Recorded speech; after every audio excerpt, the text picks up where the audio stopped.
Hey, Coach, talk to us a little bit about this kind of tough week from an attacking standpoint and what the feeling is for that unit getting going into a Philadelphia team that you have played very, very well against over the course of the last few weeks.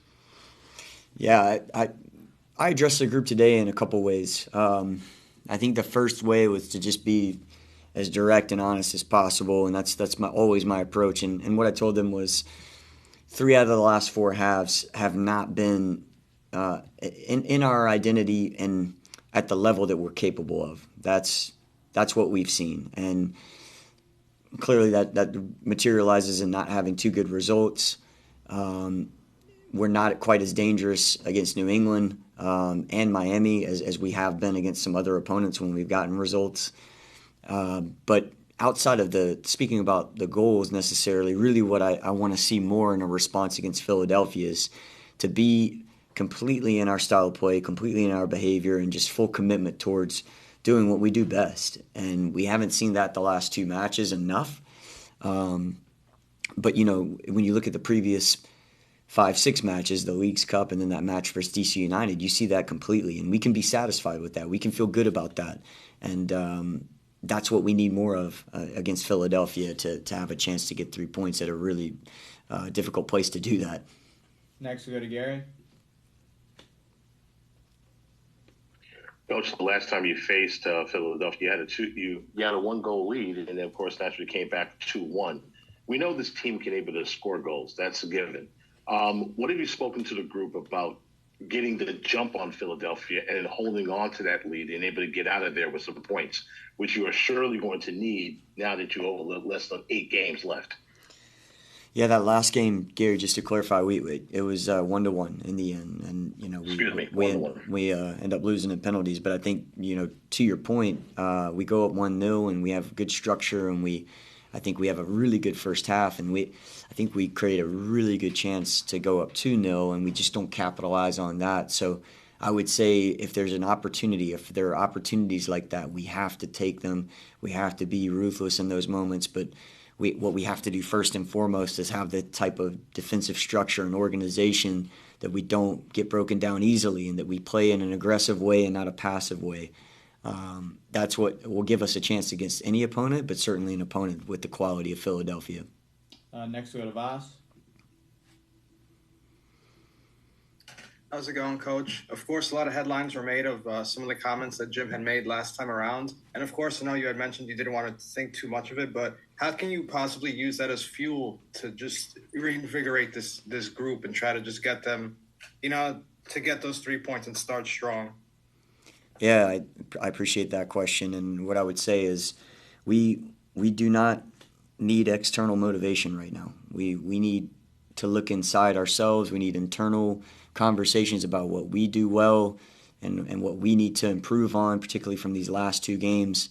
And that is all that I'm going to say about those comments that were made about us. That has absolutely nothing to do with what our preparation is for this upcoming game. Next, we go to Christian.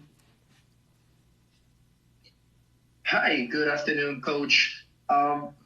Obviously, the team is struggling to score goals, but one of the things that I've noticed is the attackers are struggling with hold-up play. Have you been able to address that issue, and how is the team looking to improve in those areas? I think some of our best moments come whenever we're dangerous in the final third, come from that particular technical aspect you're pointing out. Is a good layoff from our 9s or 10s, and we're able to play balls through into dangerous areas and get cutbacks like we saw the one that Drew plays O'Meara against Miami. So I think it's a great observation. We have to be much more proficient whenever we get into those areas. One of those moments in particular came against Philadelphia, where Ilias has a great layoff to Dante, and Dante is able to get through. So that's exactly what we need more of. And I'm confident this group is going to be able to take some of the ways we're training that on field and hopefully create more of those moments this weekend. We'll go back to Mark. Yeah, Coach, do you have any updates on some players that maybe have been dealing with injury bug, and especially in the attacking core, that might be ready for Sunday night? Not a ton. Corey's still a little bit day to day and just trying to see where he is with the injury that he has right now. Ilias has made good progress, so I'm hoping that he continues to make that progress towards Sunday.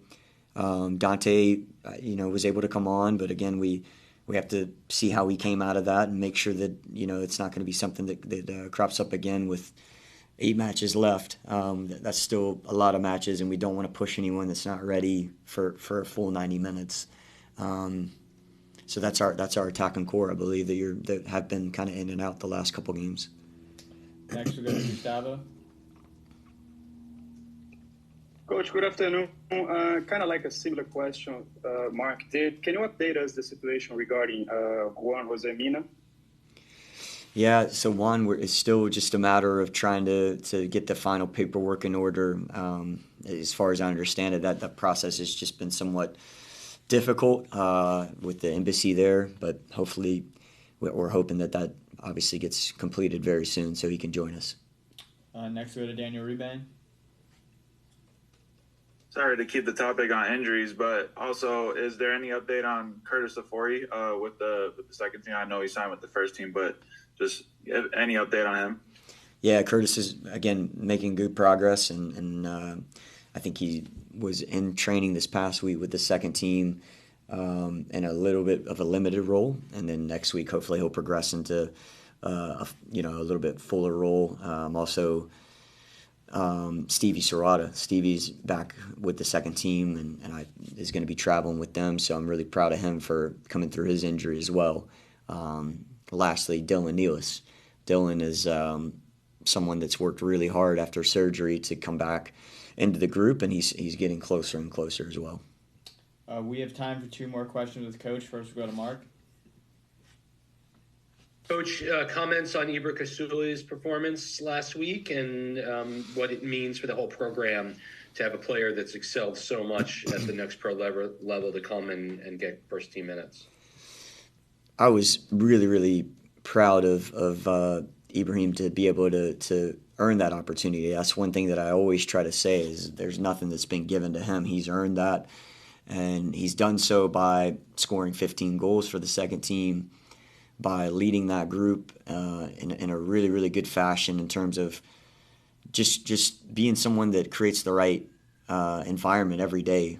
He's someone that really brings the right energy and the right mood to every single training session and match. And as a result, this is a group that's clinched for the playoffs, which I said the other night. I'm really proud of Coach Ibes, not Ibrahim Kasule, just for that. And his whole staff for being able to get them in that position. So his performance on the night, I think he had some good moments. I think the speed of play at times was something he was acclimating to, and that's understandable. Not easy to be put on in that situation down a goal, but I think he has a couple bright moments where if he continues to get those opportunities in the future, he'll get up to that speed of play and make the plays happen. And we'll finish off with Gary. Coach, when you spoke to the group about the performances in the last couple of games, was there anything specific that you guys did it on, or was it basically in general? If you could just able to flesh that out a little bit. Yeah, it's always specific. If I keep it as a generality, then I'm in trouble, Gary. But the specifics, some of that I'll keep inside our room because I really hope that that's going to lend towards us correcting those things as we go into Sunday. But the general idea is I don't think that we displayed the identity in the last, the second half versus Miami. I was really proud of how we played in that particular 45 minutes. But the other 3 halves in these last 2 games have just not been completely in our way. And our way is really specific, and we're aggressive in all phases of the ball whenever we're measuring up to the standard that we set for ourselves. And again, that's exactly what we need for 90 minutes at Philadelphia for us to have a great shot to be able to get a result. Coach, thank you for joining us. We appreciate your time. Thank you, guys.